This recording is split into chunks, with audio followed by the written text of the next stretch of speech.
ಪಾವತಿಯನ್ನು ಮೊತ್ತ 5,717 ಹಣಕಾಸು ವಿಚಾರಣೆಯನ್ನು ಗುರುತಿಸಲಾಗಿದೆ. ಸದರಿ ಕಾಮಗಾರಿ ಆಕ್ಷೇಪಣೆ ಸೂಚಿತ ಕಾಮಗಾರಿಗೆ ಅಳತೆ ಪುಸ್ತಕ ದಾಖಲಿಸಲಾಗಿದೆ. ವಾಸುಮಿಗೆ ಮಾನವನಿಗೆ ನಡೆಯುತ್ತಿರುವ ಸೋಪಿಟ್ ರಚನೆ. ಸದರಿ ಕಾಮಗಾರಿ ಸಂಬಂಧಿಸಿದಂತೆ ಅಳತೆಯನ್ನು ದಾಖಲಿಸುವ ಬಗ್ಗೆ ಪೂರಕ ದಾಖಲೆಯನ್ನು ಸಾಮಾಜಿಕ ವರ್ಷಗಳಿಗೆ ಒದಗಿಸದೇ ಇರುವುದರಿಂದ ಸದರಿ ಕಾಮಗಾರಿಗೆ ಪಾವತಿಸಲು ಮುಕ್ತ 4,740 ಹಣಕಾಸಿನ ವಿಚಾರಣೆಯನ್ನು ಗುರುತಿಸಲಾಗಿದೆ. ಸದರಿ ಕಾಮಗಾರಿಗೆ ಆಕ್ಷೇಪಣೆ ಸೂಚಿಸಿದ ಕಾಮಗಾರಿಗೆ ಅಳತೆ ಪುಸ್ತಕ ದಾಖಲಿಸಲಾಗಿದೆ. ಗೋಪಾಲಕೃಷ್ಣ ಪ್ರಭು, ಕೇಶವ ಪ್ರಭು, ನಾನಿಂದ ಇವರಿಗೆ ಸೋಪಿಟ್ ರಚನೆ. ಸದರಿ ಕಾಮಗಾರಿ ಸಂಬಂಧಿಸಿದಂತೆ ಅಳತೆಯನ್ನು ದಾಖಲಿಸುವ ಬಗ್ಗೆ ಪೂರಕ ದಾಖಲೆಯನ್ನು ಸಾಮಾಜಿಕ ವರ್ಷಗಳಿಗೆ ಒದಗಿಸಿರುವುದರಿಂದ ಸದರಿ ಕಾಮಗಾರಿಗೆ ಪಾವತಿಸಲು ಮುಕ್ತ 6,320 ಹಣಕಾಸಿನ ವಿಚಾರಣೆಯನ್ನು ಗುರುತಿಸಲಾಗಿದೆ. ಸದರಿ ಕಾಮಗಾರಿಯನ್ನು ಆಕ್ಷೇಪಣೆ ಸೂಚಿಸಿದ ಕಾಮಗಾರಿಗೆ ಅಳತೆ ಪುಸ್ತಕ ದಾಖಲಿಸಲಾಗಿದೆ. ವಿಜಯಕುಮಾರ ಅಮ್ಮನವರ ವಿಚಾರ ಬಂದರು ಅಡ್ಡಿ ನಿರ್ಮಾಣ. ಸದರಿ ಕಾಮಗಾರಿಯ ಕಡತದಲ್ಲಿ ಬಿಲ್ಲು ವ್ಯಕ್ತೀಕರಿಸಲಿಲ್ಲ. ಆದ್ದರಿಂದ ಪಾವತಿಯನ್ನು ಮೊತ್ತ 6,300 ಹಣಕಾಸಿನ ವಿಚಾರಣೆಯನ್ನು ಗುರುತಿಸಲಾಗಿದೆ. ಸದರಿ ಕಾಮಗಾರಿ ಕಡತದಲ್ಲಿ ಬಿಲ್ಲು ವ್ಯಕ್ತೀಕರಿಸಿದ್ದು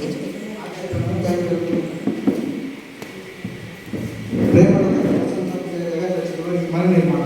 ಸದರಿ ಕಾಮಗಾರಿಯನ್ನು ಗ್ರಾಮ ಪಂಚಾಯತ್ ಅನುಷ್ಠಾನಿಸಿದ್ದು ಪಾವತಿ 1,236 ಆಕ್ಷೇಪಣೆ ಸೂಚಿಸಬಹುದಾಗಿದೆ. ಸದರಿ ಆಕ್ಷೇಪಣೆ ಸೂಚಿಸಿದ ಕಾಮಗಾರಿಗಳ ಪುಸ್ತಕ ದಾಖಲಿಸಲಾಗಿದೆ. ಸುನೀತಾ ಯಶೋಧರ ತುಮಕೂರು ಮನೆ ನಿರ್ಮಾಣ. ಸದರಿ ಕಾಮಗಾರಿಯನ್ನು ಗ್ರಾಮ ಪಂಚಾಯತ್ ಅನುಷ್ಠಾನಿಸಿದ್ದು ಆರೋಗ್ಯ ಪುಸ್ತಕದಲ್ಲಿ ದಾಖಲಿಸಿ 1,236 ಪಾವತಿಯಾಗಿದೆ. ವಸೂಲಾತಿ ಸೂಚಿಸಬಹುದಾಗಿದೆ. ಸದರಿ ವಸೂಲಾತಿ ಸೂಚಿಸಿದ ಕಾಮಗಾರಿಗೆ ಅಳತೆ ಪುಸ್ತಕ ದಾಖಲಿಸಲಾಗಿದೆ.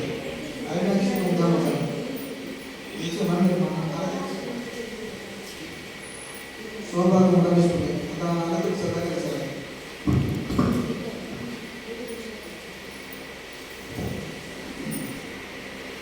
ಪ್ರೇಮಕಮ್ಮ ಗ್ರಾಮದ ಜಮೀನಲ್ಲಿ ಬಸಿಗಾರ ನಿರ್ಮಾಣ. ಸದರಿ ಕಾಮಗಾರಿ ಅಳತೆ ಪುಸ್ತಕದಲ್ಲಿ 2,25,500 ದಾಖಲಿಸಿದ್ದು ಕೂಲಿ ಪಾವತಿ 23,772 ಆಗಿರುತ್ತದೆ. ಅರ್ಥದಲ್ಲಿ ಸರ್ಕಾರಕ್ಕೆ ಪಾವತಿಸಲಾಗಿದೆ. ಮೋಹಿನಿ ಸದಾನಂದ ಅದು ಕೂಡ 430 ಹೆಚ್ಚುವರಿ ಪಾವತಿ ಸರ್ಕಾರಕ್ಕೆ ಪಾವತಿಸಲಾಗಿದೆ. ಮೇರಿ ಬಿಲ್ಲು ಹೆಚ್ಚುವರಿ ಪಾವತಿ 2,844 ಸರ್ಕಾರಕ್ಕೆ ಪಾವತಿಸಲಾಗಿದೆ. ರಮೇಶ್ ಪುಣ್ಯ ಹೆಚ್ಚುವರಿ ಪಾವತಿ 87 ರೂಪಾಯಿ ಅದು ಕೂಡ ಸರ್ಕಾರಕ್ಕೆ ಪಾವತಿಸಲಾಗಿದೆ.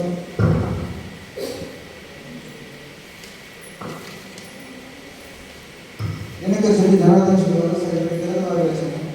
ಸದರಿ ಕಾಮಗಾರಿ ಸಮಾಜ ಮತ್ತು ನಾಮಕಾಂತಕ್ಕೆ ಪಾವತಿಯಾಗಿದೆ. ಕಾಮಗಾರಿ ಗ್ರಾಮಗಳಿಗೆ ಆರಂಭಿಸಿರುವುದರಿಂದ ಪಾವತಿಯನ್ನು 990 ಹಣಕಾಸಿನ ವಿಚಾರಣೆ ಮಂಡಿಸಿದೆ. ನಾಮಕಾಂತ ಅಳವಡಿಸಲಾಗಿದೆ.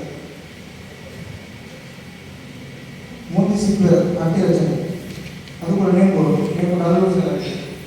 ದೇವ ಪೂಜಾರಿ ಅದು ಕೂಡ ನಾಮಕರಣ ಅದು ನಾಮಕರಣ ಅಳವಡಿಸಲಾಗಿದೆ.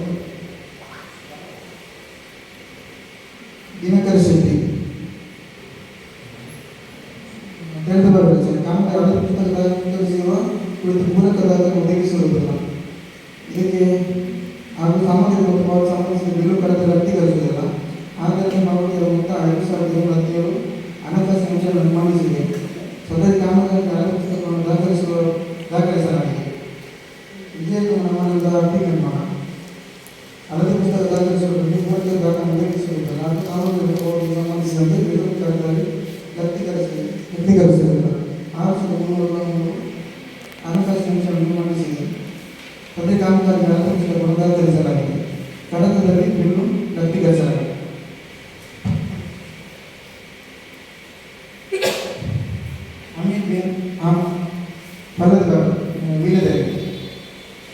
ಸದರಿ ಕಾಮಗಾರಿ ಸಂಬಂಧಿಸಿದಂತೆ ಅಳತೆ ಪುಸ್ತಕ ದಾಖಲಿಸುವ ಬಗ್ಗೆ ಪೂರಕ ದಾಖಲೆಯನ್ನು ಒದಗಿಸಿರುವುದಿಲ್ಲ. ಸದರಿ ಕಾಮಗಾರಿ ಆಕ್ಷೇಪಣೆ ಸೂಚಿಸಿದ ಕಾಮಗಾರಿ ಅಳತೆ ಪುಸ್ತಕ ದಾಖಲಿಸಲಾಗಿದೆ. ವಾಸುಮಿಗೆ ನಾರಾಯಣನಿಗೆ ನಂದಿರುತ್ತ ಅಳತೆಯನ್ನು ದಾಖಲಿಸುವ ಬಗ್ಗೆ ಪೂರಕ ದಾಖಲೆ ಸಾಮಾಜಿಕ ಪರಿಶೋಧನೆ ಒದಗಿಸಿರುವುದರಿಂದ ಸದರಿ ಕಾಮಗಾರಿ ಪಾವತಿಯ ಮತ್ತು ಹಣಕಾಸು ವಿಚಾರಣೆಯನ್ನು ಗುರುತಿಸಲಾಗಿದೆ. ಸದರಿ ಕಾಮಗಾರಿ ಆಕ್ಷೇಪಣೆ ಸೂಚಿಸಿದ ಕಾಮಗಾರಿಗೆ ಅಳತೆ ಪುಸ್ತಕ ದಾಖಲಿಸಲಾಗಿದೆ. ಶಾರದಾ ಅಂಶಗಳು ತೋಟಗಾರಿಕೆ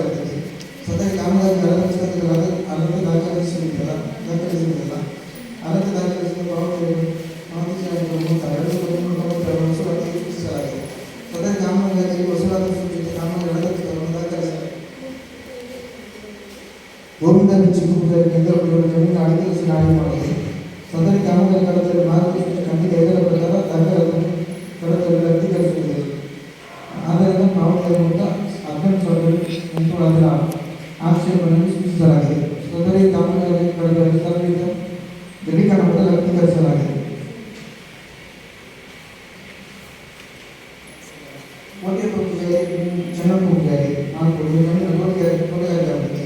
ಕಾಮಗಾರಿ ಕಡತದಲ್ಲಿ ಮಾರ್ಗದರ್ಶನ ಇದರ ಪ್ರಕಾರ ದಾಖಲೆಯನ್ನು ರದ್ದುಗೊಳಿಸಲು ಸಮಾಜ ಪರಿಶೀಲನೆಗೆ ಪಾವತಿಯ ಮೊತ್ತ 9,400 ಆಕ್ಷೇಪಣೆಯನ್ನು ಗುರುತಿಸಲಾಗಿದೆ.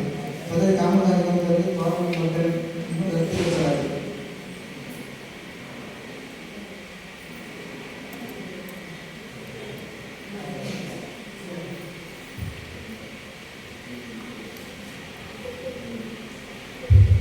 ಈ ವರದಿ ಬಗ್ಗೆ ಏನಾದರೂ ಹೇಳಿದ್ದೀರಾ ಗ್ರಾಮಸ್ಥರು? ಅಡಾಟಿಗೆ ಸಂಬಂಧಪಟ್ಟ ಈಗಲ್ಲ ತಿರುವಳಿ ಆಗಿದೆ. ಒಂದು ಚಪ್ಪಾಳೆ ಹೊಡೆದ್ರೆ ಸಾಕು, ಸಹಮತ ಇದೆ.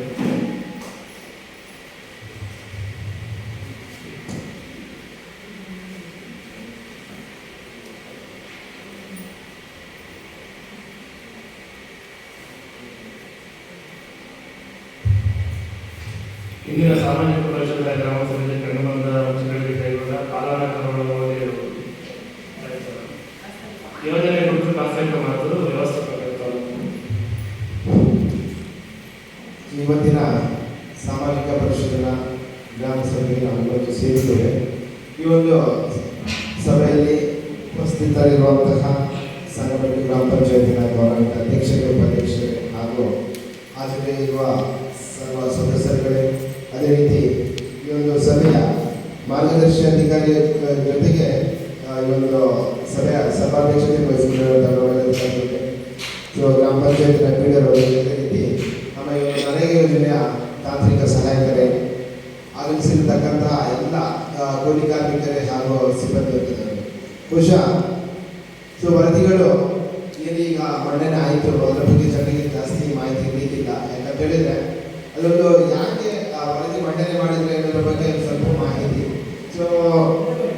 ಪ್ರತಿ ವರ್ಷ ಇದೇ ರೀತಿ ಸಾಮಾಜಿಕ ಪರಿಶೋಧನೆಯನ್ನು ನಡೆಸಿ ಏನಾದರೂ ಲೋಪಗಳಿದ್ರೆ ಆ ಲೋಪಗಳನ್ನು ನಾವು ಸಭೆಯಲ್ಲಿ ಮಂಡನೆ ಮಾಡಿ ಅದನ್ನು ಆಕ್ಷೇಪಣೆ ಅಥವಾ ವಸೂಲಾತಿಯಿಂದ ದಾಖಲಿಸಿಕೊಂಡು ಕೊಳ್ಳಲಾಗುತ್ತೆ.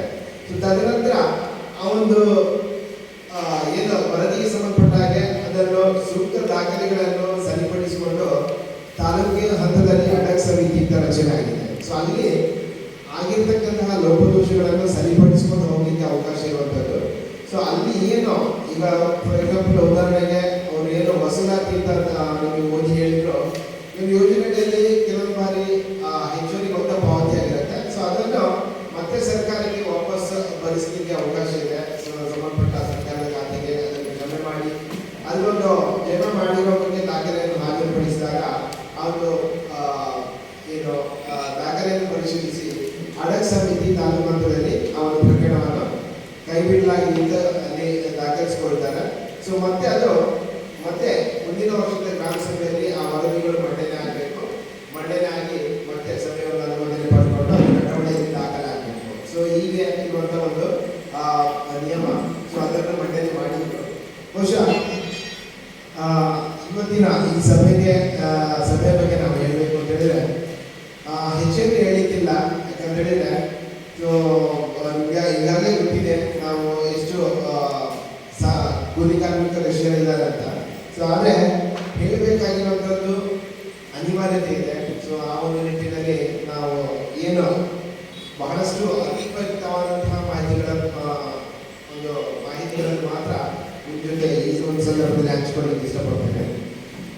ಉದ್ಯೋಗ ಖಾತ್ರಿ ಯೋಜನೆ ನಿಮ್ಗೆ ಗೊತ್ತಿರುವ ಹಾಗೆ ಒಂದು ಸುದೀರ್ಘ ಇತಿಹಾಸ ಕಂಡುಕೊಂಡಂತಹ ಯೋಜನೆ ಮತ್ತು ಗ್ರಾಮೀಣ ಭಾಗದಲ್ಲಿ ಬಹಳಷ್ಟು ಉಪಯುಕ್ತವಾದಂತಹ ಯೋಜನೆ. ಈ ಯೋಜನೆ ಬರ್ತಾ ಬಹಳಷ್ಟು ಗಂಭೀರತೆಯನ್ನು ಪಡ್ಕೊಳ್ತಾ ಇದೆ. ಇವತ್ತಿನ ಹಂತದಲ್ಲಿ ನಾವು ನೋಡಬೇಕು ಅಂತ ಹೇಳಿದ್ರೆ ಸಾಕಷ್ಟು ಬದಲಾವಣೆಗಳನ್ನು ಕಟ್ಟಿಕೊಂಡು ಈ ಒಂದು ಯೋಜನೆ ಜಾರಿಯಲ್ಲಿರುವಂಥದ್ದು. ಇದಕ್ಕೆ ನಮ್ಮ ಆ ಯೋಜನೆಯ ಜೊತೆಗೆ ನಮ್ಮಗಳ ಸಾರ್ವಜನಿಕರ ಕೊಡುಗೆ ಕೂಡ ಅಷ್ಟೇ ಇರುವಂಥದ್ದು. ಸಾಮಾನ್ಯ ಬದಲಾವಣೆಗಳು ನಿರಂತರ ಬದಲಾದ ವಿಚಾರ ಅಂತ ಹೇಳಿದ್ರೆ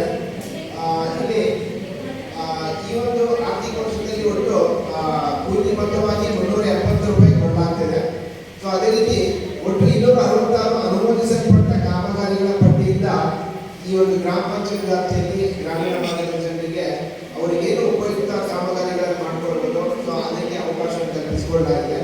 ಸೊ ಇನ್ನು ಮುಂದುವರೆದು ಇವತ್ತು ಯೋಜನೆಗಳಲ್ಲಿ ಯಾವುದೇ ಹಂತದಲ್ಲಿ ಕೂಡ ನಿಮಗೆ ಮಿಷನ್ ಅಥವಾ ಯಂತ್ರ ಬಳಕೆ ಮಾಡಲಿಕ್ಕೆ ಆಸ್ಪದ ಇಲ್ಲ ಅಂತ ಪ್ರಕರಣಗಳು ದಾಖಲಾದರೆ ಖಂಡಿತ ನಾವು ವರದಿ ಮಾಡ್ತೇವೆ. ಸೊ ಯಂತ್ರಗಳನ್ನು ಬಳಕೆ ಮಾಡಿಕೊಂಡು ಯಾವುದೇ ಕಾಮಗಾರಿಗಳನ್ನು ನಿರ್ವಹಿಸುತ್ತಿಲ್ಲ.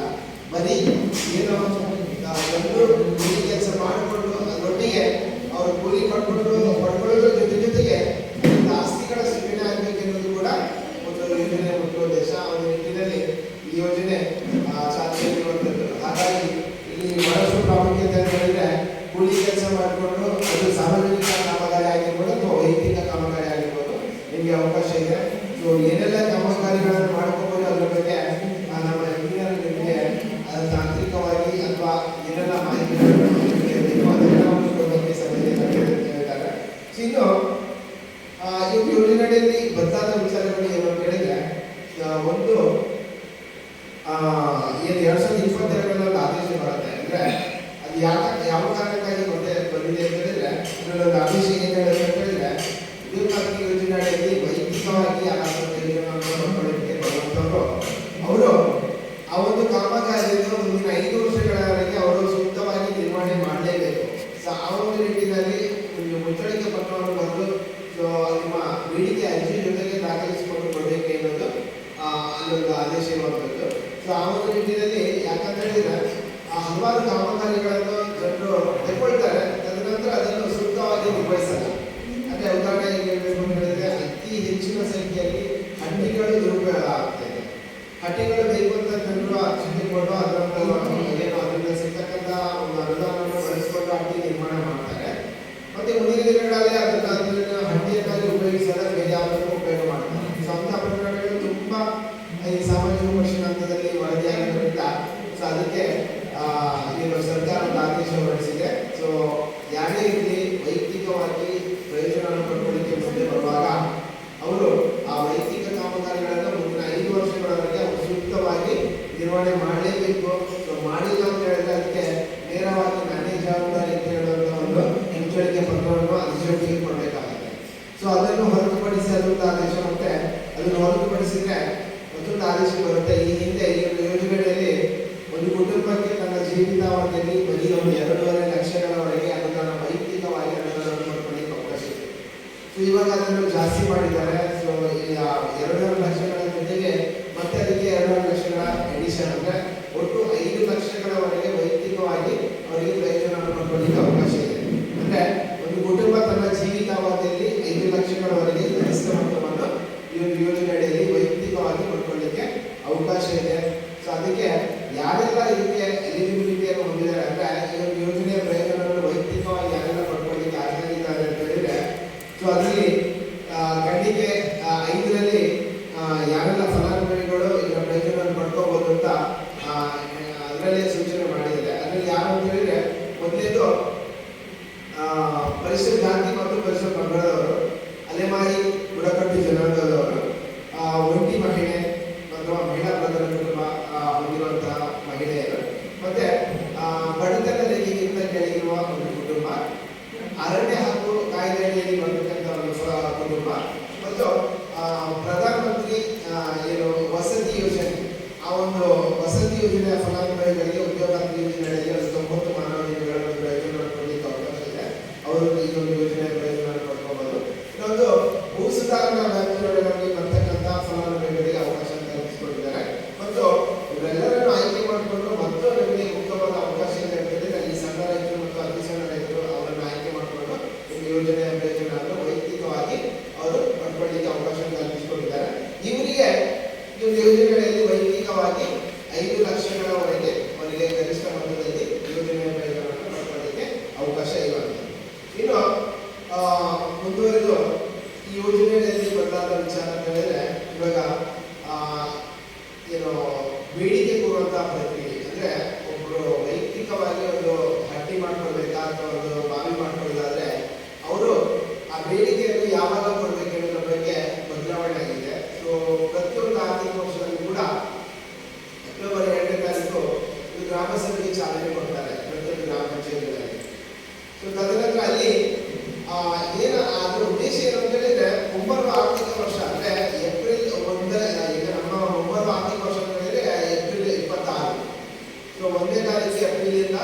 ನಮಗೆ ನಮ್ಮ ಆರ್ಥಿಕ ವರ್ಷ ಪ್ರಾರಂಭ ಆಗುತ್ತೆ.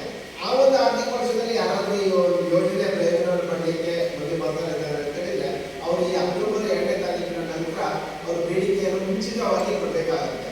ಸೊ ಈಗಿಂದ ಏನಾಗ್ತಿತ್ತು, ನಾವು ನಮಗೆ ಏನಾದರೂ ಒಂದು ಕಾಮಗಾರಿಯನ್ನು ಮಾಡಬೇಕು ಅಂತ ಹೇಳಿದ್ರೆ ಗ್ರಾಮ ಪಂಚಾಯತಿಗೆ ಬಂದು ನಾವು ಅರ್ಜಿ ಕೊಟ್ಟು ಅದರ ಯೋಜನೆಯಲ್ಲಿ ಸೇರಿಸಿಕೊಂಡು ಅವರಿಗೆ ಅವಕಾಶವನ್ನು ಕಲ್ಪಿಸಿಕೊಡಲಾಗ್ತಿತ್ತು. ಆದರೆ ಈಗ ಹಾಗಾಗಲ್ಲ, ಮುಂಚಿತವಾಗಿ ನೀವು ನಿಮ್ಮ ಅರ್ಜಿಯನ್ನು ಕೊಡಬೇಕಾಗುತ್ತೆ.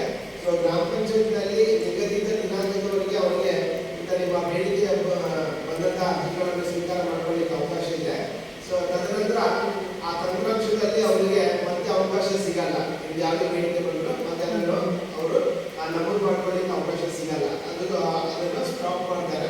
ಮತ್ತೆ ಅವರಿಗೆ ಹೆಚ್ಚುವರಿಯಾಗಿ ನಾನು ಅವಕಾಶ ಕೊಟ್ಟರೆ ಮಾತ್ರ ಮತ್ತೆ ನಿಮಗೆ ಅವಕಾಶ ಸಿಗುತ್ತೆ. ಸೊ ಈ ಎಲ್ಲ ಪ್ರಕ್ರಿಯೆ ಮುಗಿಯುತ್ತೆ. ಮತ್ತೆ ಅಂತಿಮವಾಗಿ ಜಿಲ್ಲಾ ಕಾರ್ಯಕ್ರಮಾಧಿಕಾರಿ ಅವರು, ಜಿಲ್ಲಾ ಹಂತದಲ್ಲಿ ಮುಖ್ಯ ಕಾರ್ಯನಿರ್ವಹಣಾಧಿಕಾರಿ ಅವರು ಎಲ್ಲ ಬೇಡಿಕೆಗಳಿಗೆ ಗ್ರಾಮ ಪಂಚಾಯತಿಯಿಂದ ಹೊರದಂಥದ್ದು, ತಾಲೂಕು ಪಂಚಾಯತಿಯಿಂದ ಹೊರದಂಥ ಎಲ್ಲ ಅಂದರೆ ಗ್ರಾಮ ಪಂಚಾಯತಿಯಿಂದ ತಾಲೂಕು ಪಂಚಾಯತಿಗೆ ಹೋಗುತ್ತೆ, ಅಲ್ಲಿ ಸ್ವೀಕೃತಿ ಮಾಡಿ ಮತ್ತೆ ಅದು ಜಿಲ್ಲಾ ಪಂಚಾಯತಿಗೆ ಹೋಗುತ್ತೆ. ಅಂತಿಮವಾಗಿ ಮುಖ್ಯ ಕಾರ್ಯನಿರ್ವಹಣಾಧಿಕಾರಿ ಅವರು ಅದಕ್ಕೆ ಅನುಮೋದನೆ ಕೊಡ್ತಾರೆ.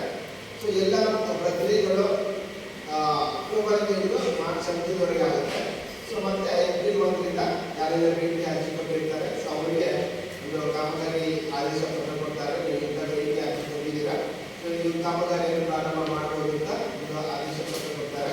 ಸೊ ತದನಂತರ ಅವರು ಆ ಕಾಮಗಾರಿಯನ್ನು ಮಾಡಿಕೊಂಡು ಹೋಗಲಿಕ್ಕೆ ಅವಕಾಶ ಇದೆ.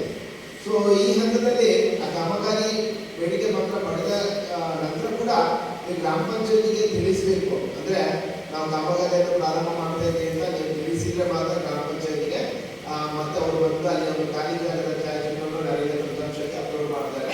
ಮತ್ತು ಮುಂದುವರೆದು ಕಾಮಗಾರಿ ನಿರ್ವಹಿಸುತ್ತಿರುವಂತಹ ಛಾಯಾಚಿತ್ರ ನಂತರ ಕೊನೆಯದಾಗಿ ಕಾಮಗಾರಿ ಮುಕ್ತ ಆದ ನಂತರ ನಾಮಫಲಕ ಮೊದಲನೇ ಹಂತದಲ್ಲೇ ಅಳವಡಿಸಿಕೊಂಡು ಮಾಡಬೇಕಿದೆ. ಸೊ ಇದು ಪ್ರಧಾನದ ವಿಚಾರ. ಸೊ ನಾಮಫಲಕ ನೀವು ಕಾಮಗಾರಿಯನ್ನು ಪ್ರಾರಂಭ ಮಾಡೋದಕ್ಕೆ ಮುಂಚೆ ಅಳವಡಿಸಬೇಕಿರುತ್ತೆ. ಸೊ ಈ ಎಲ್ಲ ಪ್ರಕ್ರಿಯೆಗಳು ನೀವು ಗ್ರಾಮ ಪಂಚಾಯತಿಯಿಂದ ಸಹಕಾರ ಕೊಟ್ಟರೆ ಮಾತ್ರ ನಿಮಗೆ ಅದರ ಒಂದು ಪ್ರಯೋಜನವನ್ನು ಸಮರ್ಪಕವಾಗಿ ಬಳಕೆ ಮಾಡಿಕೊಳ್ಳಲಿಕ್ಕೆ ಅವಕಾಶ ಇರುತ್ತೆ. ಇಲ್ಲ ಅಂತ ಹೇಳಿದ್ರೆ ಮತ್ತೆ ಸಮಸ್ಯೆ ಕೂಲಿ ಅಥವಾ ಸಾಮಾಜಿಕ ಹಂತದಲ್ಲಿ ಮತ್ತೆ ನಿಮಗೆ ಸಮಸ್ಯೆ ಪ್ರಾರಂಭ ಆಗುತ್ತೆ. ಸೊ ಅದರಿಂದ ಹೆಚ್ಚಿನ ಫಲಾನುಭವಿಗಳು ಬಂದಿರುವಂಥವರು ಏನಾಗಿದೆ, ಏನು ಮಾಡಬೇಕು ಅನ್ನೋದ್ರ ಬಗ್ಗೆ ನಿಮಗೆ ಮಾಹಿತಿ ಸಮರ್ಪಕವಾಗಿ ತಿಳ್ಕೊಂಡು ಪ್ರಯೋಜನ ಪಡ್ಕೊಳ್ಳಿಕ್ಕೆ ಅವಕಾಶ ಇದೆ.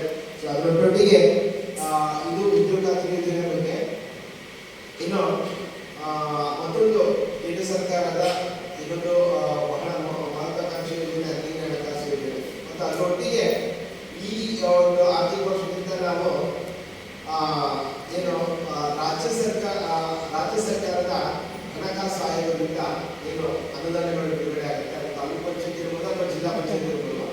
ಸೊ ಈ ಎರಡು ಹಂತದಲ್ಲಿ ಅನುದಾನಗಳು ಬಿಡುಗಡೆ ಆಗುತ್ತೆ. ಆ ಅನುದಾನಗಳು ಬಿಡುಗಡೆ ಆಗಿರುವಂತಹ ಸಂದರ್ಭದಲ್ಲಿ ಅದನ್ನು ಖರ್ಚು ಮಾಡುವಂಥದ್ದು ನಿಮ್ಮ ಗ್ರಾಮ ಪಂಚಾಯತ್ ವ್ಯಾಪ್ತಿಯಲ್ಲಿ. ಸೊ ಹಾಗಾಗಿ 2020-21ರಿಂದ 24-25 ಅವಧಿವರೆಗೆ ಅಂದರೆ ಆ 5 ವರ್ಷಗಳ ಅವಧಿಯಲ್ಲಿ ರಾಜ್ಯ ಹಣಕಾಸು ಆಯೋಗದಿಂದ ಏನು ಅನುದಾನಗಳು ಬಿಡುಗಡೆ ಆಗಿರುತ್ತೆ ಆ ಒಂದು ಅನುದಾನದ ಖರ್ಚುಗಳನ್ನು ಕೂಡ ನಾವು ಈ ಸಾಮಾಜಿಕ ವರ್ಷದ ಅವಧಿಯಲ್ಲಿ ಕೈಗೊಂಡಿದ್ದೇವೆ. ಕಾಮಗಾರಿಗಳನ್ನು ಪರಿಶೀಲನೆ ಮಾಡಿದ್ದೇವೆ. ಗ್ರಾಮ ಪಂಚಾಯತಿಯಲ್ಲಿ ಹತ್ತಿರ ಕೇಳುವುದರಿಂದ ದಯವಿಟ್ಟು ಮುಕ್ತವಾಗಿ ನಿಮಗೆ ಅವಕಾಶ ಇದೆ. ಸೊ ಕೇಳ್ಕೋಬಹುದು. ಅದು ಒಂದು ಹದಿನೈದು ಹಣಕಾಸಿಗೆ ಸಂಬಂಧಪಟ್ಟಾಗೆ ಆ ಅನುದಾನವನ್ನು ಹೇಗೆ ನಿಗದಿ ಆಗುತ್ತೆ ಅನ್ನೋದ್ರ ಬಗ್ಗೆ ಸ್ವಲ್ಪ ಮಾಹಿತಿ. ಅಂದರೆ ಈ ಗ್ರಾಮ ಪಂಚಾಯತಿಗಳಿಗೆ ಶೇಕಡ 75%, ತಾಲೂಕು ಪಂಚಾಯತಿಗೆ ಶೇಕಡ 10% ಮತ್ತು ಜಿಲ್ಲಾ ಪಂಚಾಯತಿಗೆ ಶೇಕಡ 5% ಅನುದಾನ 15 ಹಣಕಾಸು ಯೋಜನೆಗಳಲ್ಲಿ ಬಿಡುಗಡೆ ಆಗುತ್ತೆ. ಈ ಗ್ರಾಮ ಪಂಚಾಯತಿಗೆ ಏನು ಅನುದಾನ ಬಿಡುಗಡೆ ಆಗುತ್ತೆ ಅದಕ್ಕೆ ಯಾವ ಮಾನದಂಡದ ಮೇಲೆ ಆ ಅನುದಾನ ನಿಗದಿ ಆಗುತ್ತೆ ಅಥವಾ ಬಿಡುಗಡೆ ಆಗುತ್ತೆ ಅಂತ ಹೇಳಿದ್ರೆ ಆ ಗ್ರಾಮ ಪಂಚಾಯತಿನಲ್ಲಿ ವಾಸಿಸ್ತಕ್ಕಂತಹ ಜನಸಂಖ್ಯೆ ಹಾಗೂ ಭೌಗೋಳಿಕ ಹಿನ್ನೆಲೆಗೆ ಅನುಗುಣವಾಗಿ ಈ ಗ್ರಾಮ ಪಂಚಾಯತಿಗೆ 15 ಹಣಕಾಸು ಅನುದಾನ ನಿಗದಿ ಆಗುತ್ತೆ. ಅಲ್ಲಿ ಒಟ್ಟು ಬಿಡುಗಡೆ ಆದ ಅನುದಾನ ಏನು ಒಟ್ಟಿದೆ ಅದರಲ್ಲಿ 2 ಭಾಗಗಳನ್ನಾಗಿ ಮಾಡಿದ್ದಾರೆ. ಒಂದು ನಿರ್ಬಂಧಿತ ಅನುದಾನ, ಇನ್ನೊಂದು ಅನಿರ್ಬಂಧಿತ ಅನುದಾನ. ಈ ನಿರ್ಬಂಧಿತ ಅನುದಾನದಲ್ಲಿ ಶೇಕಡ 60, ಅನಿರ್ಬಂಧಿತ ಅನುದಾನದಲ್ಲಿ ಶೇಕಡ 40. ಈ ನಿರ್ಬಂಧಿತ ಅನುದಾನ ಏನಿದೆ ಅದಕ್ಕೆ ಮತ್ತೆ 2 ಭಾಗಗಳನ್ನಾಗಿ ಅದು ಏನು ನೈರ್ಮಲೀಕರಣಕ್ಕೆ ಸಂಬಂಧಪಟ್ಟ ಹಾಗೆ ಶೇಕಡ 50% ಅನುದಾನ ಅದಕ್ಕೆ ಖರ್ಚು ಮಾಡಬೇಕು. ಮತ್ತೆ ಇನ್ನು ಶೇಕಡ 50% ಕುಡಿಯುವ ನೀರಿನ ಪೂರೈಕೆಗೆ ಪೂರಕವಾದ ಕಾಮಗಾರಿಗಳನ್ನು ಮಾಡಿಕೊಳ್ಳಿಕ್ಕೆ ಅವಕಾಶ ಇದೆ. ಇದು ನಿರ್ಬಂಧಿತ ಅನುದಾನ. ಈ ನಿರ್ಬಂಧಿತ ಅಂತ ನಿರ್ಬಂಧಿತ ಇರುವಂಥದ್ದು ಅದನ್ನು ಒಂದು ಕಾಮಗಾರಿಗೆ ಮಾತ್ರ ನೀವು ಆ ಗ್ರಾಮ ಪಂಚಾಯತ್ ವ್ಯಾಪ್ತಿಯಲ್ಲಿ ಆ ಒಂದು ಕಾಮಗಾರಿಗೆ ಮತ್ತು ಅದಕ್ಕೆ ಪೂರಕವಾದ ಕಾಮಗಾರಿಗಳಿಗೆ ಅದನ್ನು ವ್ಯಯ ಮಾಡಲಿಕ್ಕೆ ಅವಕಾಶ ಇರುವಂಥದ್ದು. ಮತ್ತೆ ಇನ್ನೊಂದು ಅನಿವಾರ್ಯವಾದ ಶೇಕಡ 40 ಅಲ್ಲಿ ನಿಮ್ಮ ಗ್ರಾಮ ಪಂಚಾಯತ್ನಲ್ಲಿ ಇತರ ಬೇಡಿಕೆಗಳಿಗೆ ಅನುಗುಣವಾಗಿ ಅದನ್ನು ಪರಿಶೀಲನೆ ಮಾಡ್ಕೊಳ್ಳಿಕ್ಕೆ ಅವಕಾಶ ಇದೆ. ಒಟ್ಟಾರೆ ಅನುದಾನದ ಶೇಕಡ 25% ಅನುದಾನವನ್ನು ಪರಿಶಿಷ್ಟ ಜಾತಿ ಮತ್ತು ಪರಿಶಿಷ್ಟ ಪಂಗಡಗಳಿಗೆ ಮೀಸಲಿಡಬೇಕಾಗುತ್ತೆ. ಶೇಕಡ 5% ಅನುದಾನ ವಿಕಲಚೇತನರಿಗೆ ಮೀಸಲಿಡಬೇಕು. ಬಟ್ ಇಲ್ಲಿ ಏನು ಅನುದಾನ ಮೀಸಲಿಡ್ತಾರೆ ಪರಿಶಿಷ್ಟ ಜಾತಿ ಪರಿಶಿಷ್ಟ ಪಂಗಡಕ್ಕೆ ಇರ್ಬೋದು ಅಥವಾ ವಿಕಲಚೇತನರಿಗೆ ಇರ್ಬೋದು, ಅದು ಈ ಹಿಂದೆ ವೈಯಕ್ತಿಕವಾಗಿ ಅವರು ಸವಲತ್ತುಗಳನ್ನು ಕೊಡಲಿಕ್ಕೆ ಅವಕಾಶ ಇತ್ತು ಹಣಕಾಸು ಯೋಜನೆಯಲ್ಲಿ. ಬಟ್ ಇವಾಗ ಯಾವುದೇ ರೀತಿಯಲ್ಲಿ ವೈಯಕ್ತಿಕವಾಗಿ ಅದನ್ನು ಖರ್ಚು ಮಾಡಲಿಕ್ಕೆ ಅವಕಾಶ ಇಲ್ಲ. ಅದನ್ನು ಸಾರ್ವಜನಿಕವಾಗಿ ಕಾಮಗಾರಿಗಳನ್ನು ಮಾಡ್ಕೊಳ್ಳಿಕ್ಕೆ ಆ ಎರಡು ಅನುದಾನವನ್ನು ಬಳಕೆ ಮಾಡ್ಕೊಳ್ಳಿಕ್ಕೆ ಅವಕಾಶ ಇದೆ. ಸೊ ಇವಿಷ್ಟು ಇವತ್ತಿನ ಒಂದು ಸಮಯದಲ್ಲಿ ನಿಮಗೆ ಸಂಕ್ಷಿಪ್ತವಾಗಿ ಹೇಳಬೇಕು ಅಂತ ಹೇಳಿದ್ರೆ ಮಾಹಿತಿ. ಸೊ ಮುಂದೆ ಏನಾದರೂ ಮಾಹಿತಿಗಳು ನಿಮಗೆ ಬೇಕು ಅಥವಾ ನಿಮಗೆ ಕಾರ್ಯಕ್ಷೇತ್ರದಲ್ಲಿ ತೊಡಗಿಸಿಕೊಳ್ಳಲು ಕೂಲಿ ಕಾರ್ಮಿಕರು ಆ ಹಂತದಲ್ಲಿ ಏನಾದರೂ ಸಮಸ್ಯೆಗಳು ಬಂದರೆ ಅವರು ಅದನ್ನು ನಮಗೆ ಹೇಳಬೇಕು. ಏನಾದರೂ ಸಮಸ್ಯೆಗಳಿದ್ರೆ ದಯವಿಟ್ಟು ಅದನ್ನು ಹಂಚ್ಕೊಳ್ಳಿ. ಸೊ ಏನೋ ವರದಿಗಳು ಮುಂದೆ ಮಂಡನೆ ಆಗುತ್ತೆ, ಆ ವರದಿಗಳ ಬಗ್ಗೆ ಕೂಡ ಮುಖ್ಯವಾಗಿ ಚರ್ಚೆಗೆ ಅವಕಾಶ ಇದೆ. ಮತ್ತು ನಿಮ್ಮ ಯಾವುದೇ ಒಂದು ಕುಂದುಕೊರತೆ ಹೇಳಿದ್ರೆ ಈ ಸಾಮಾಜಿಕ ಪರಿಸ್ಥಿತಿಯಲ್ಲಿ ನಾವು 3 ವಿಚಾರಗಳಿಗೆ ಬಹಳಷ್ಟು ಒತ್ತು ಕೊಡ್ತೇವೆ. ಪಾರದರ್ಶಕತೆ, ಉತ್ತರದಾಯಿತ್ವ ಮತ್ತು ಜನರ ಸಹಭಾಗಿತ್ವ. ಪಾರದರ್ಶಕತೆ ಅಂತ ಹೇಳಿದ್ರೆ ಏನು ವರದಿ ಇದೆ ಆ ಕಾಮಗಾರಿ ನಿರ್ವಹಿಸಿರುವುದಕ್ಕೆ ದಾಖಲೆಗಳು ಕಡತದಲ್ಲಿ ಇರುತ್ತೆ. ಮತ್ತೆ ಕಾಮಗಾರಿ ನಿರ್ವಹಿಸಿರುವಂಥದ್ದು ಕಾಮಗಾರಿ ಸ್ಥಳದಲ್ಲಿ ಆ ಎರಡನ್ನು ಪರಿಶೀಲನೆ ಮಾಡಿ ಒಂದು ವರದಿಯನ್ನು ತಯಾರು ಮಾಡ್ಕೊಳ್ತೇವೆ. ಸೊ ಆ ವರದಿ ಆ ಪಾರದರ್ಶಕತೆಗೆ ಗರಿಷ್ಠ ಒತ್ತು ಕೊಟ್ಟು ಆಸ್ ಇಟ್ ಈಸ್ ಏನಿದೆ ಅದನ್ನು ನಿಮ್ಮ ಮುಂದೆ ತೆರೆದಿರುವಂತಹ ಒಂದು ಪ್ರಯತ್ನ ಈ ಒಂದು ಹಂತದಲ್ಲಿ ಆಗುತ್ತೆ. ಎರಡನೇದು ಉತ್ತರದಾಯಿತ್ವ. ಉತ್ತರದಾಯಿತ್ವ ಅಂತ ಹೇಳಿದ್ರೆ ಉದ್ಯೋಗಾತಿ ಯೋಜನೆಗೆ ಯೋಜನೆಯಲ್ಲಿ ಏನೇ ಒಂದು ಸಮಸ್ಯೆಗಳು ಬಂದರೂ ಕೂಡ ಅದಕ್ಕೆ ಉತ್ತರದಾಯಿತ್ವದ ಗ್ರಾಮ ಪಂಚಾಯತ್ ಹಂತದಲ್ಲಿ ಹೊಂದಿರುವವರು ಪಂಚಾಯತ್ ಅಭಿವೃದ್ಧಿ ಅಧಿಕಾರಿ. ಸೊ ಅವರಿಗೆ ಮುಖತಃ ಭೇಟಿಯಾಗಿ ಅಥವಾ ಕರೆ ಮಾಡಿಕೊಂಡು ನೀವೆಲ್ಲ ಪ್ರಶ್ನೆಗಳನ್ನು ಸಮಸ್ಯೆಗಳನ್ನು ಮುಗಿಸಲಿಕ್ಕೆ ಅವಕಾಶ ಕಲ್ಪಿಸಿಕೊಳ್ಳಲಾಗಿದೆ. ಇಲ್ಲ ಆಗಿಲ್ಲ ನಿಮಗೆ ನಿಮ್ಮ ಸಮಸ್ಯೆಗೆ ಇನ್ನೂ ಪರಿಹಾರ ಸಿಕ್ಕಿಲ್ಲ, ನಿಮಗೆ ತಾಲೂಕು ಹಂತದಲ್ಲಿ ಸಹಾಯಕ ನಿರ್ದೇಶಕರು ಗ್ರಾಮೀಣ ಅಂತ ಇದ್ದಾರೆ. ಸೊ ಅವರಿಗೆ ಅರ್ಜಿ ಕೊಟ್ಟು ನಿಮ್ಮ ಸಮಸ್ಯೆಗಳನ್ನು ಪರಿಹಾರ ಕಂಡುಕೊಳ್ಳಲಿಕ್ಕೆ ಅವಕಾಶ ಇದೆ. ತಾಲೂಕು ಹಂತದಲ್ಲಿ ಆಗಿಲ್ಲ ಅಂತ ಹೇಳಿದ್ರೆ ಜಿಲ್ಲಾ ಹಂತದಲ್ಲಿ ಒಬ್ಬರು ಅಂತ ಇದ್ದಾರೆ. ಸೊ ಅವರಿಗೆ ನಿಮ್ಮ ಅರ್ಜಿಗಳನ್ನು ದಾಖಲಿಸಿಕೊಂಡು ಸಮಸ್ಯೆಗಳನ್ನು ಪರಿಹಾರ ಕಂಡುಕೊಳ್ಳಲಿಕ್ಕೆ ಅವಕಾಶ ಇದೆ. ಇನ್ನು ಕೊನೆಯದಾಗಿ ಜನರ ಸಹಭಾಗಿತ್ವ. ಸೊ ಜನರ ಸಹಭಾಗಿತ್ವ ಅಂತ ಹೇಳಿದ್ರೆ ಅದಿವತ್ತು ಎದ್ದು ಕಾಣ್ತಾನೆ ಇಲ್ಲ. ಜನರು ಇಂಥ ಸಭೆಗಳಲ್ಲಿ ಭಾಗವಹಿಸಿ ಒಳ್ಳೆಯ ಚರ್ಚೆಗಳನ್ನು ನಡೆಸಿದಾಗ ಮಾತ್ರ ಆ ಯೋಜನೆ ಒಂದು ಒಳ್ಳೆಯ ರೀತಿಯಲ್ಲಿ ಅಥವಾ ಒಂದು ಒಳ್ಳೆಯ ದಿಕ್ಕಿನಲ್ಲಿ ಸಾಗಲಿಕ್ಕೆ ಅವಕಾಶ ಆಗುತ್ತೆ. ಸೊ ಜನರ ಒಂದು ಸ್ಪಂದನೆ ಇರದೇ ಇದ್ರೆ ಅಲ್ಲಿ ಲೋಪಗಳಿಗೆ ಅವಕಾಶವನ್ನು ಸಾರ್ವಜನಿಕರೇ ಮಾಡಿಕೊಟ್ಟಾಗ ಆಗುತ್ತೆ.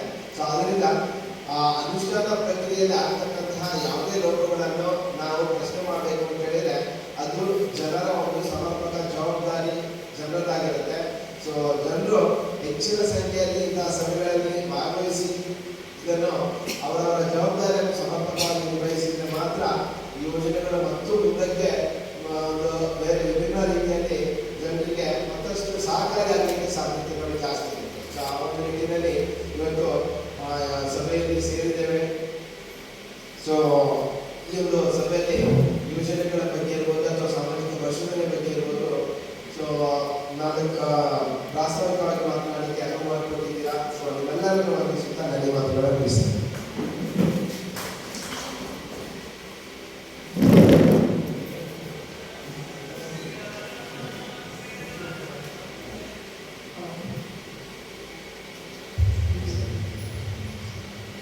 ಮುಂದಿನ 15ನೇ ಹಣಕಾಸು ಯೋಜನೆಯ 2024-25 ಸಾಲಿನಲ್ಲಿ ಲಭ್ಯವಾಗಿರುವ ಮತ್ತು ವೆಚ್ಚವಾಗಿರುವ ಅನುದಾನಗಳನ್ನು ಮಂಡನೆ ಮಾಡಿ. 2611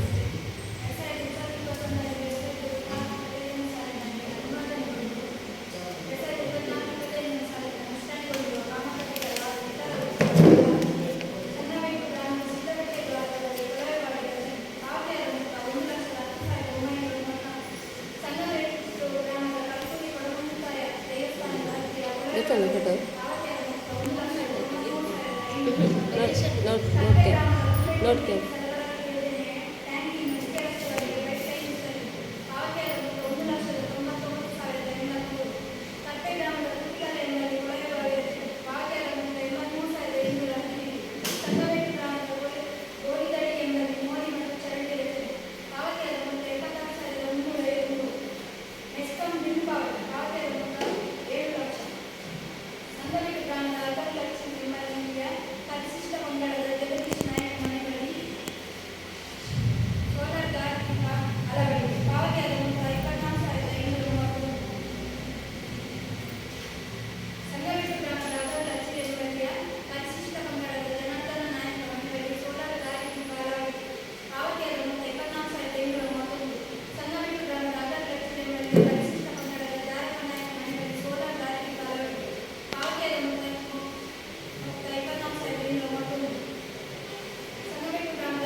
15 ಹಣಕಾಸು ಯೋಜನೆ ಬಗ್ಗೆ ಏನಾದರೂ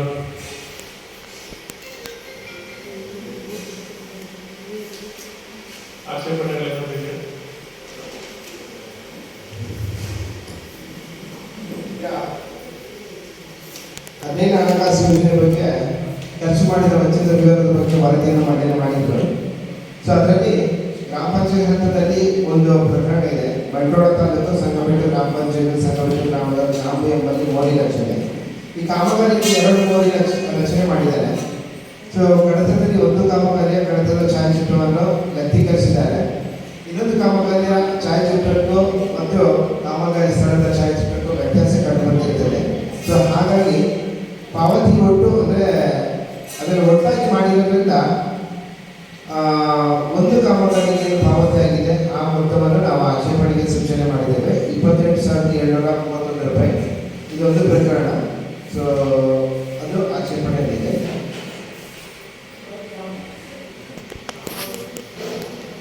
ಕಾಮಗಾರಿ ಆಗಿದೆ, ಕಾಮಗಾರಿ ಆಗಿದೆ, ಅದರಲ್ಲಿ ಛಾಯಾಚಿತ್ರ ಮಾತ್ರ ವ್ಯತ್ಯಾಸ ಇದೆ ಅಂತ ಹೇಳಿದ್ರೆ ಅದ್ರ ಬಗ್ಗೆ ನೀವು ಏನು ಹೇಳ್ತೀರ ಅಂತ ಹೇಳ್ತೀವಿ. ಕಾಮಗಾರಿ ಆಗಿರೋದ್ರಿಂದ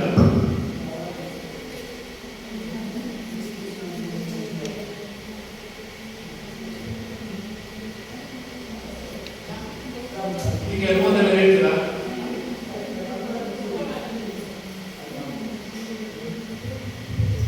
ಮುಂದೆ ಹೋಗ್ತಾರೆ. ತಾಲೂಕು ಜಿಲ್ಲೆ ರಾಜ್ಯ ಹಣಕಾಸು ಯೋಜನೆ 2020-2021 24 ರೂಪಾಯಿ ಅನುದಾನ ವೆಚ್ಚವಾಗಿರುವ ಅನುದಾನದ ವಿವರ.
ತಾಲೂಕು ಪಂಚಾಯತ್ ಅನುಷ್ಠಾನಿಸಿದ ರಾಜ್ಯ ಹಣಕಾಸು ಆಯೋಗದ ಕಾಮಗಾರಿಗಳಿರುವ ಕ್ರಮ ಸಂಖ್ಯೆ 1ರಿಂದ 35 ತನಕ ಹೇಳಿದ್ದಾರೆ. ಒಟ್ಟು ಕಾಮಗಾರಿಗಳಾಗಿದೆ. ಅದ್ರ ಬಗ್ಗೆ ನಿಮ್ಮ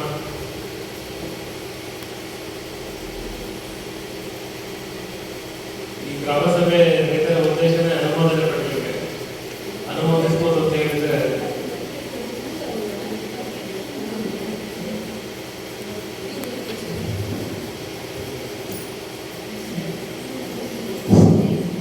ಈಗ ನಾನು ಆಗಲೇ ಹೇಳಿದಾಗೆ ಇದು ಹೊಸ ವಿಷಯ.